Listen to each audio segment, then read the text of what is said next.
चारधाम यात्रा के लिए रजिस्ट्रेशन शुरू हो जाएंगे। पहले चरण में 2 धामों केदारनाथ और बद्रीनाथ के लिए रजिस्ट्रेशन होगा। चारधाम यात्रा के रजिस्ट्रेशन वेबसाइट, व्हाट्सएप के साथ टोल फ्री नंबर और ऐप के जरिए यात्रा कर सकेंगे। टोल फ्री नंबर जो है वो भी जारी कर दिया गया है और इसी टोल फ्री के नंबर के जरिए ही आप रजिस्ट्रेशन करा सकते हैं। व्हाट्सएप नंबर भी है जिसके थ्रू आप अपना रजिस्ट्रेशन करा सकते हैं। आप अपने टीवी स्क्रीन पर ये नंबर भी देख रहे हैं जिसके जरिए आप केदारनाथ और बद्रीनाथ धाम की यात्रा कर सकते हैं, लेकिन उससे पहले आपको अपना रजिस्ट्रेशन कराना होगा।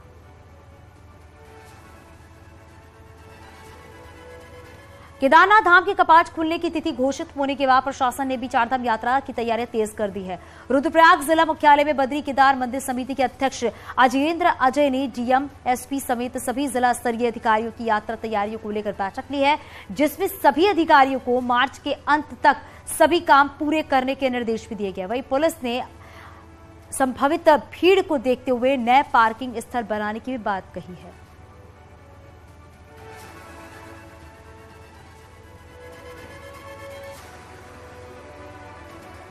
यात्रा के लिए जो है हमने ट्रैफिक और पार्किंग के जो है कुछ नए प्लेसेस जो है वो आइडेंटिफाई किए हैं। इसमें जिस जगह पे बॉटलनेक्स है और चौक पॉइंट्स होते हैं वहाँ पे जो है हमने व्यवस्था जो है बनाई है। पशुपालन, स्वास्थ्य, पेयजल, सड़क मार्ग, बिजली व्यवस्था, रजिस्ट्रेशन, पर्यटन, हेली आदि जितने भी इश्यूज हैं सबसे रिलेटेड हमारे काफ़ी काम आगे बढ़ चुके हैं।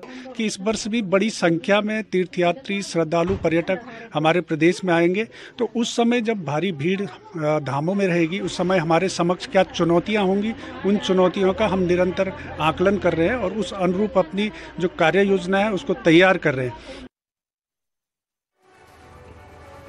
उत्तराखंड मदरसा बोर्ड को भंग करने की मांग पुलिस नेताओं से लेकर मदरसों में तालीम दे रहे टीचर्स ने भी उठा दिया है। ऐसा क्यों, देखिए आप इस रिपोर्ट में।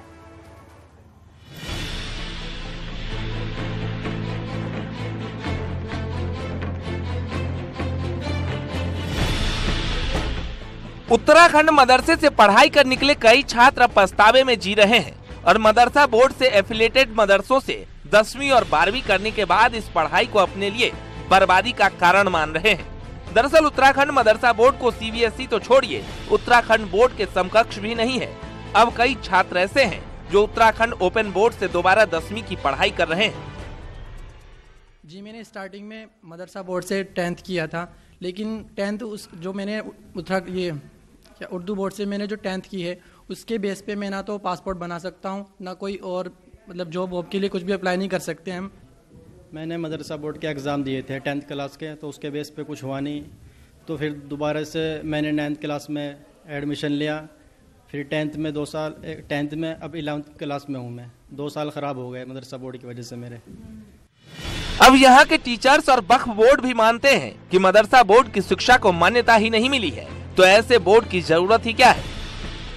तो डिग्री दी है वो अनवैलिड है, उसके बेस पे ना तो 11वीं में दाखिला होता है ना BA में दाखिला होता है। और यहाँ तक होता है कि अगर हम पासपोर्ट बनवाने जाएं तो उसमें अनपढ़ लिखा जाता है हाई स्कूल के बाद भी। मदरसा बोर्ड को समकक्षता का अधिकार मिले, नहीं तो बंद हो जाए मदरसा बोर्ड, हमें कोई दिक्कत नहीं है, लेकिन बच्चों के साथ अन्याय नहीं होना चाहिए। बच्चों के साथ जो डिग्री बच्चा लेके बैठ रहा है, अगर उस डिग्री की वैल्यू नहीं है तो क्या कर रहा है, क्यों बच्चों के साथ मजाक कर रहे हो। हैरानी की बात तो यह है कि साल 2012 से ही ऐसा होता चला आ रहा है, लेकिन किसी ने इस तरफ ध्यान नहीं दिया। मदरसा बोर्ड से निकले छात्र के लिए सरकारी नौकरी तो दूर की कौड़ी है, उसका पासपोर्ट तक आसानी से नहीं बन पा रहा है। न्यूज़ 18 के लिए देहरादून से भारती सकलानी उनियाल की रिपोर्ट। पिथौरागढ़ शहर में पुलिस ने नया ट्रैफिक प्लान लागू किया है और इस प्लान के तहत रोड किनारे गाड़ियां खड़ी करने पर पूरी तरह से रोक लगाई गई। लेकिन अब व्यापार संघ ने रात 8 बजे से सुबह 8 बजे तक रोड के एक तरफ गाड़ियां खड़ी करने की मांग की है।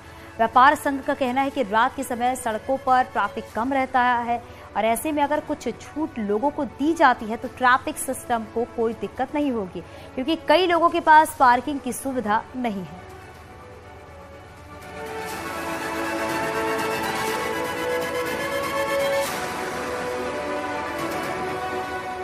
सबसे बड़ी समस्या ये है कि हमारे पास पार्किंग नहीं है शहर के अंदर।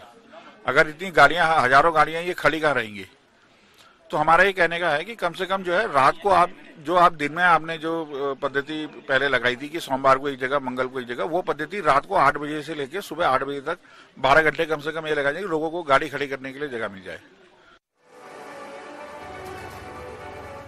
वित्तीय वर्ष खत्म होने को है, लेकिन बागेश्वर में सरकारी विभागों पर लाखों का बिजली बिल बकाया है। बिजली विभाग का कुल 6.5